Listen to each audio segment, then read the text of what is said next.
Assalamualaikum warahmatullahi wabarakatuh. Perkenalkan, nama saya Yati Sholika, merupakan salah satu mahasiswa Universitas Pamulang jurusan Keuangan. Pada kesempatan kali ini, saya membuat video untuk memenuhi ujian tengah semester matkul Manajemen Keuangan Internasional. Nah, pada video ini saya mengangkat 5 gambar, di antaranya itu gambar permintaan mata uang, terus ada gambar penawaran mata uang, kemudian ada keseimbangan nilai tukar. Yang keempat yaitu saya mengambil gambar ringkasan paritas daya beli. Dan yang kelima saya mengambil gambar terkait internasional Fisher Effect. Nah, sebelum masuk ke dalam materi, jangan lupa untuk like, comment, and subscribe untuk mengembangkan channel ini. Dan sebagai mengapresiasi saya dalam mengunggah video-video selanjutnya. Baik, kita langsung saja masuk ke dalam pembahasan. Baik, ada gambar pertama, yaitu terkait dengan permintaan mata uang. Nah, apa sih yang dijelaskan dalam gambar tersebut? Jadi, yang dijelaskan pada gambar tersebut yaitu permintaan mata uang yang dijelaskan melalui permintaan pounds terhadap nilai tukar dolar Amerika Serikat dengan posisi Inggris belum menggunakan euro. Nah, mengapa? Karena permintaan pounds terhadap nilai mata uang dolar yang dipengaruhi oleh arus perdagangan internasional dan arus modal internasional. Nah, di gambar ini siapa saja yang terlibat, yaitu negara Inggris dengan Amerika Serikat. Nah, kapan terjadinya permintaan mata uang, yaitu pada waktu tertentu, di mana permintaan mata uang ini terjadi di Amerika Serikat. Jadi, kurva ini menunjukkan permintaan pounds dalam dolar pada berbagai waktu. Kurva tersebut menunjukkan kurva negatif karena ketika nilai pounds lebih rendah, Amerika Serikat terdorong untuk membeli produk di Inggris. Karena Amerika Serikat hanya perlu mengeluarkan beberapa dolar untuk mendapatkan produk tersebut. Namun, jika nilai pounds lebih tinggi, baik individu maupun perusahaan di Amerika Serikat akan kurang bersedia membeli produk di Inggris karena mereka cenderung membeli barang di Amerika Serikat atau negara lain karena akan memungkinkan mereka memperoleh barang yang lebih rendah. Nah, kemudian kita masuk ke dalam pembahasan untuk gambar kedua, yaitu tentang penawaran mata uang. Nah,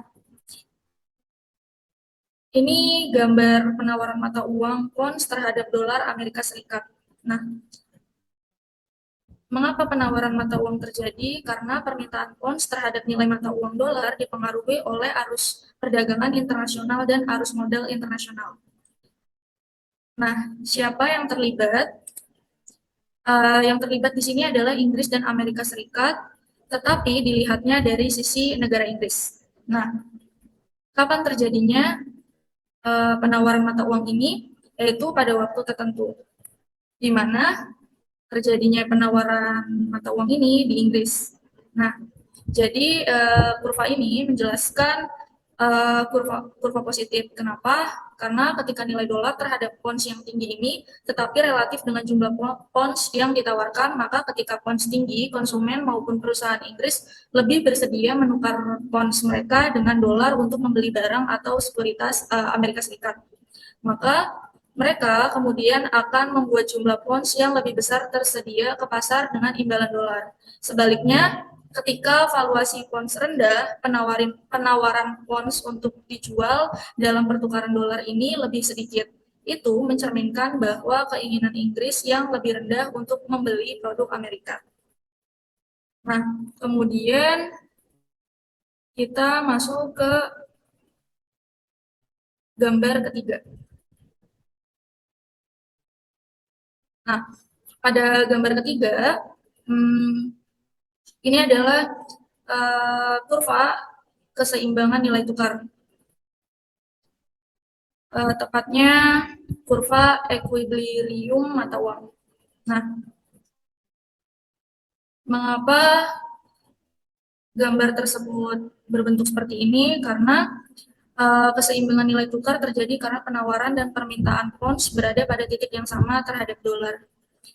Siapa yang terlibat? Yaitu negara Amerika dan Inggris. Kapan terjadinya? Yaitu pada waktu tertentu, di mana ini bisa dilihat dari dua sisi, yaitu antara bank dan investor. Nah, jadi kurva ini menjelaskan saat nilai tukar US dollar yaitu sebesar 1050, jumlah pounds yang diminta akan melebihi penawaran pounds untuk dijual. Oleh karena itu, bank yang menawarkan layanan valuta asing akan mengalami kekurangan pounds pada tingkat ini. Pada nilai tukar 1060 US dollar, jumlah pounds yang diminta akan lebih kecil dari jumlah pounds yang ditawarkan. Dalam hal ini, bank menyediakan jasa valuta asing mengalami surplus pounds pada nilai tukar tersebut. Pada kurva ini, persamaan nilai tukar equilibrium adalah sebesar 1,55 US dollar karena nilai tukar tersebut sama dengan jumlah pounds yang diminta dan jumlah pounds yang ditawarkan untuk dijual. Dengan demikian, maka nilai tukar dari negara Amerika dan Inggris yaitu sebesar 1,55 menjadi nilai tukar yang digunakan di pasar. Seperti itu. Kemudian gambar yang selanjutnya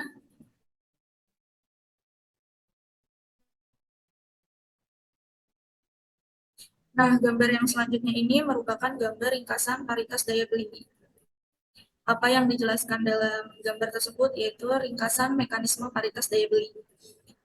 Kapan terjadinya hal ini? Saat terjadi kegiatan ekspor dan impor di suatu negara. Siapa yang terlibat? Yaitu eksportir dan importir.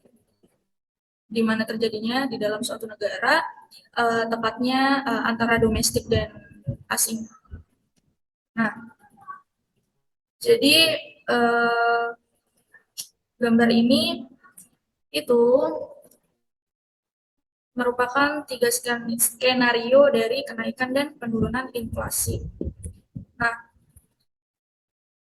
bagaimana jika terjadinya kenaikan inflasi pada domestik? Maka kita bisa lihat pada skenario 1 bahwa jika terjadi kenaikan inflasi pada domestik, maka akan mengurangi ekspor, sedangkan impor meningkat dan lokal kurensi atau mata uang lokal akan terdepresiasi dengan derajat yang sama atas perbedaan inflasi.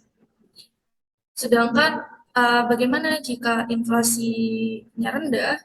Maka kita bisa lihat pada skenario 2 bahwa jika inflasinya rendah, yang terjadi impor akan turun, kemudian ekspornya meningkat, dan lokal currency atau mata uang lokalnya akan terapresiasi dengan derajat yang sama atau perbedaan inflasi.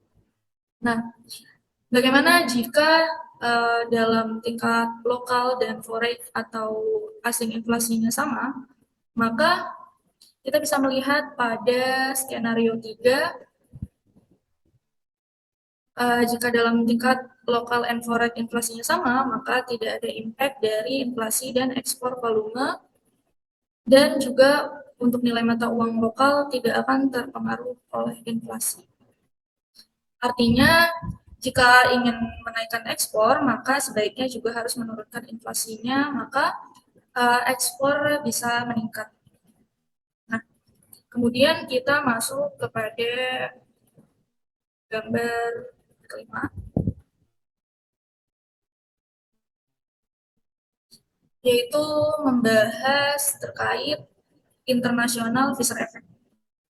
Jadi international Fisher effect itu salah satu dari teori keuangan internasional, di mana teori ini menggunakan 3 suku bunga daripada inflasi diferensial. Nah, misal, apa sih yang dijelasin di grafik ini? Nah, jadi grafik ini tuh grafik International Fisher Effect Exhibit atau IFE.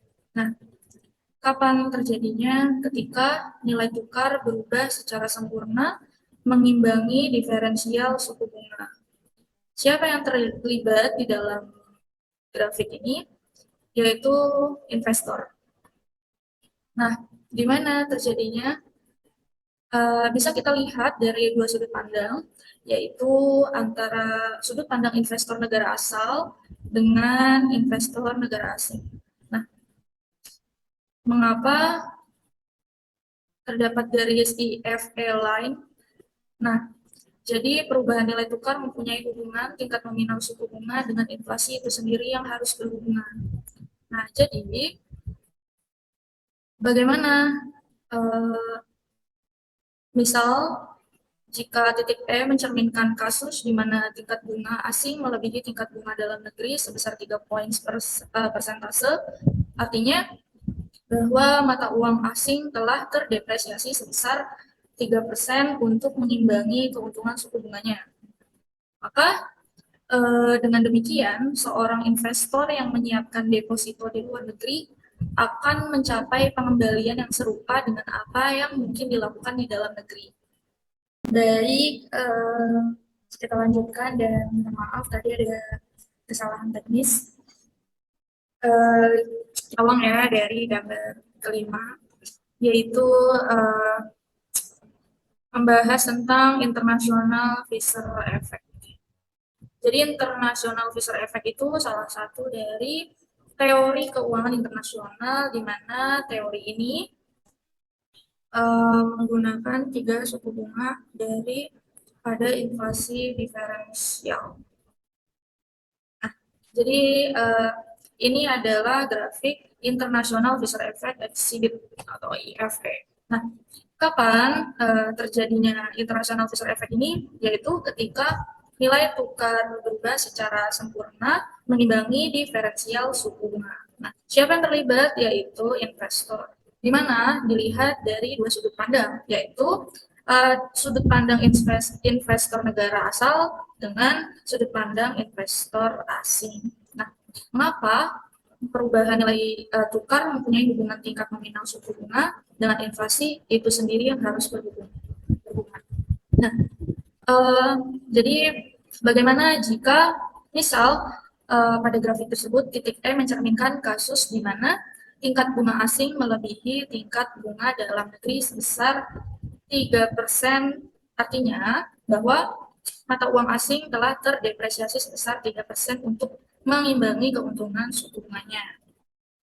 Dengan demikian, seorang investor yang menyiapkan deposito di luar negeri agar mencapai pengembalian yang serupa dengan apa yang mungkin dilakukan di dalam negeri. Nah, bagaimana jika titik F mewakili tingkat bunga dalam negeri sebesar 2% pada grafik tersebut dan tingkat bunganya di bawah tingkat bunga luar negeri? Dalam hal ini, berarti investor dari negara asal yang menetapkan simpanan asing harus menerima tingkat bunga yang lebih rendah. Artinya bahwa mata uang harus terapresiasi sebesar 2% untuk mengimbangi kerugian suku bunga tersebut. Nah, titik F pada grafik ini juga menggambarkan IFE dari perspektif investor asing, bahwa tingkat bunga dalam negeri akan terlihat menarik. Namun, teori IFE menunjukkan bahwa mata uang asing akan terapresiasi sebesar 2% dari perspektif investor asing. Ini menyeratkan bahwa mata uang negara asal yang mendominasikan instrumen investasi akan terdepresiasi untuk mengimbangi keuntungan suku bunga. Sedangkan titik pada sepanjang garis efek Fisher internasional ini mencerminkan penyesuaian nilai tukar untuk mengimbangi perbedaan suku bunga. Ini berarti bahwa ketika memperhitungkan pergerakan nilai tukar, investor pada akhirnya akan mencapai pengembalian yang sama baik saat mereka berinvestasi di dalam negeri atau di luar negeri. Lalu pada titik di bawah garis IFE itu umumnya mencerminkan pengembalian yang lebih tinggi dari investasi dalam simpanan asing. Misalnya titik G itu pada grafik ini menunjukkan bahwa tingkat bunga asing melebihi tingkat bunga dalam negeri sebesar 3%. Selain itu, mata uang asing telah terapresiasi sebesar 2%. Nah, kombinasi antara tingkat bunga asing yang lebih tinggi ditambah apresiasi mata uang asing akan menyebabkan pengembalian asing lebih tinggi daripada yang dimungkinkan di dalam negeri. Nah, jika data aktual dikompilasi dan diplot dan jika sebagian besar titik berada di bawah garis IFE, ini akan negara asal dapat secara konsisten meningkatkan hasil investasi mereka dengan menetapkan deposito bank asing. Nah, hasil seperti itu akan membantah teori untuk titik di atas garis CFE tersebut mempunyai umumnya mencerminkan pengembalian dari deposito luar negeri yang lebih rendah daripada pengembalian yang dimungkinkan di dalam negeri. Misalnya, si titik ini mencerminkan tingkat bunga asing sebesar 3% di atas tingkat bunga dalam negeri. Namun, titik H juga menunjukkan bahwa nilai tukar mata uang asing telah terdepresiasi sebesar 5%. Maka yang terjadi akan lebih dari mengimbangi keuntungan tingkat bunganya.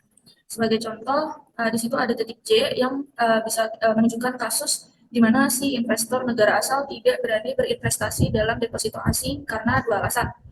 Yang pertama, tingkat bunga asing lebih rendah dari tingkat bunga dalam negeri. Kedua, mata uang asing disimpan. Jika data aktual dikompilasi dan diplot, dan jika sebagian besar koin berada di atas garis IFE, ini akan menunjukkan bahwa investor negara asal secara konsisten akan menerima kembalian yang lebih rendah dari investasi asing daripada dari investasi negara asal.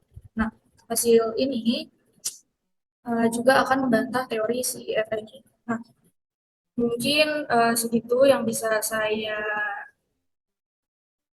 paparkan, kurang lebihnya mohon maaf. Billahi taufiq wal hidayah. Wassalamualaikum warahmatullahi wabarakatuh. Dan saya ucapkan terima kasih kepada uh, Bapak dosen pengampu mata kuliah manajemen keuangan internasional, juga kepada para penonton yang nantinya menonton video ini. Saya undur diri. Wassalamualaikum warahmatullahi wabarakatuh.